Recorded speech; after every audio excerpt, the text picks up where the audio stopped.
With lunges, I tend to work off reverse lunge first. So we've got all our same grip patterns that we just had then. But if I'm going into a lunge, I start out with reverse lunge first because people are stable and balanced when they're normally really bad on balancing through their ankles and their knees.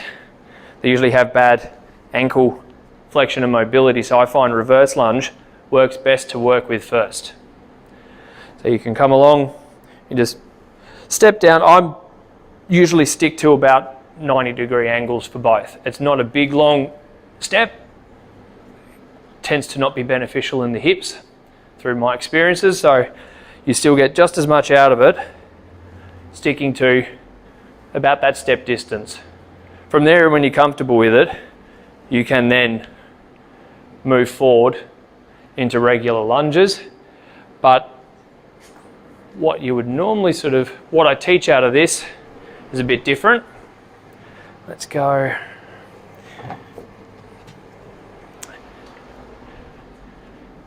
I'm going to change the angle of inclination. This helps people with restrictions. So this is one of the things that we'll work through today. I've got a 3-part process. You'll learn how to do things traditionally, so that's standing still. So swinging a bell, standing still. We're then going to integrate movement. So you swing and take steps, and then swing and take steps using a change in base of support. It seems crazy, but it has its merits and it works for its purpose that it's designed for.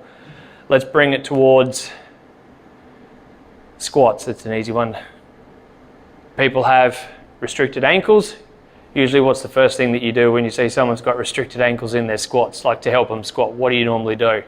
Send them up yours. You're not helpful.